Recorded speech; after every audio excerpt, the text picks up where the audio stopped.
गोश्त की सिर्फ वो बातें बता दूं कि जो गोश्त के जानवर के गोश्त के अंदर कौन कौन सी चीज़ें हराम हैं और कौन कौन सी चीज़ें हलाल हैं।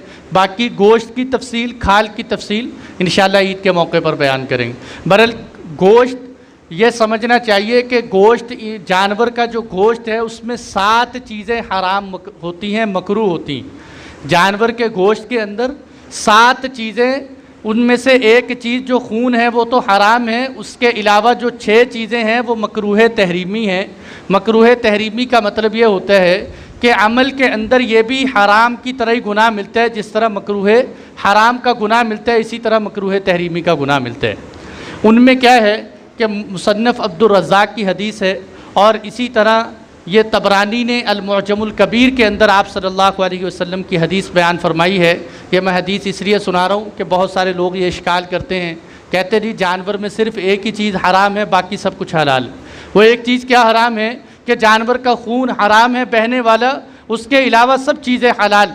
तो ये आप सल्लल्लाहु अलैहि वसल्लम की हदीस मुबारक है, मुसन्नफ़ अब्दुर रज़्ज़ाक़ की और मुअजम तबरानी में है कि आपने इरशाद फरमाया जानवर की 7 चीज़ें मकरूह। पहली अद्दम, दम यानी वो खून जो जानवर को ज़िबा करते हुए बहता हुआ खून निकलता है, वो खून तो हराम है, क्योंकि इसका तज़किरा कुरान मजीद में भी मौजूद है कि बहता हुआ खून हराम। उसके बाद दूसरे नंबर पर मसाना जानवर का। मसाना वो है कि जिसके अंदर, अच्छा खून से मुताल्लिक़ एक बात और भी कि ये जो बहने वाला खून है ये नापाक भी है और ये हराम भी है। वो खून जो जानवर के गोश्त के अंदर रह जाता है, जो हम गोश्त को काटते वक्त देखते हैं, वो खून ना नापाक होता है ना हराम होता है। हराम और नापाक वो खून है जो बहते हुए इंसान जानवर के जिस्म से निकलता है, बाकी मानदा खून ना नापाक होता है ना हराम होता है। दूसरा मसाना, के मसाने के अंदर, मसाने से क्या मुराद है, वो थैली के जिसमें जानवर का पेशाब जमा रहता है उसको मसाना कहते हैं। ये मसाना भी हराम। और इसी तरह पित्ता, पित्ते से मुराद वो जगह कि वो जो जिगर के साथ नीचे लटकी हुई थैली सी होती है जिसमें कहते हैं जी जहर है इसमें, वो जिसमें पित्त जमा होती, वो भी हराम है, उसको भी इस्तेमाल करना दुरुस्त नहीं। और इसी तरह जानवर के अंदर कपूरे, कि ये जिसको टकाटक लोग होटलों पे खा रहे हैं धड़ाधड़, ये कपूरे वल उनसयैन के वल खुसियतैन, ये जो कपूरे हैं ये भी मकरूह तहरीमी हैं, इनका खाना दुरुस्त नहीं। और वैसे भी देखो वयुहर्रिमु अलैहिमुल खबाइस, के अल्लाह ने मुसलमानों पर ऐसी चीज़ें हराम की हैं जिसको मुसलमान नापसंदीदा करते हैं। तो लिहाजा लोगों का ये इश्काल करना कि जी ये तो होटलों में बड़ी कसरत से पकड़ें और बड़े लजीज़ बनते हैं। अच्छा आप खुद अपनी अक़ल से अंदाज़ा लगाओ कि जो चीज़ लजीज़ हो वो हलाल हो जाती है और जो चीज़ कसरत से खाई जाए वो हलाल हो जाती है। कसरत से लोग शराब का इस्तेमाल करें तो शराब हलाल हो जाएगी। जो अल्लाह की तरफ से, अल्लाह के नबी की तरफ से मना करदा चीज़ें हैं, जब वो मना हो गई तो बस वो मना है। इस कपूरे खाना ये मकरूह।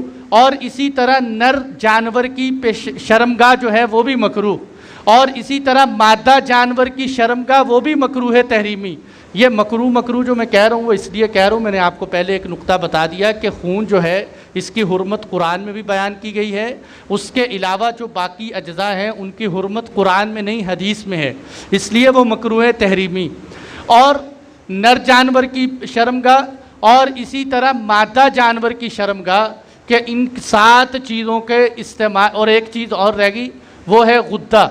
आप सल्लल्लाहु अलैहि वसल्लम ने इरशाद फरमाया कि गुद्दा भी मकरूह तहरीमी है। गुद्दा किसको कहते हैं, आपने देखा होगा कि जानवर के जिस्म पर बाज़ दफ़ा गिल्टी बन जाती है कहीं ना कहीं।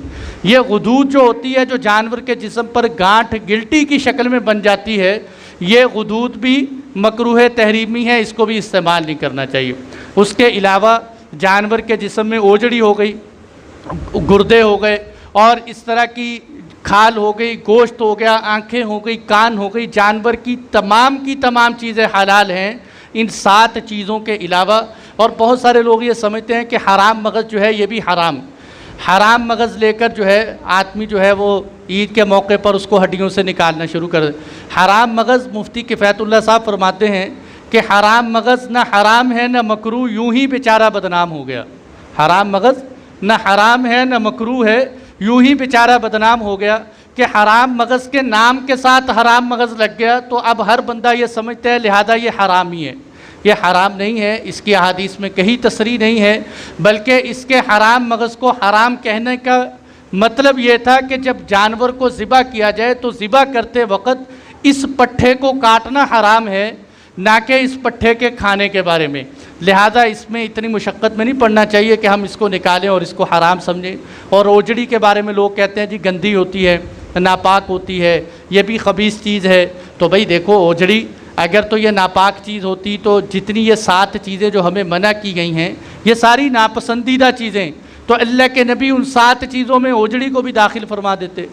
दूसरी बात यह है कि जब ओजड़ी को आप पाक साफ़ कर लें, अगर किसी ने अपनी किताब में ओजड़ी की हुर्मत लिखी भी है तो शायद उसने उस नापाकी को देख कर कहा हो, वगरना जब आप ओजड़ी को अच्छी तरह धो लें, उसको पाक कर लें, उसको गलादत से साफ़ कर लें, अब उसके खाने में कोई हरज की बात नहीं। मेरी तबीयत नहीं मानती तो ना माने, लेकिन हमें हलाल चीज़ को हराम, हराम चीज़ को हलाल नहीं बनाना चाहिए। ये अल्लाह ताला हम सबको इस पर अमल करने की तौफीक अता फरमाए। इंशाअल्लाह कुर्बानी के गोश्त से मुताल्लिक़ अहकाम जो है वो ईद के मौके पर बयान होंगे।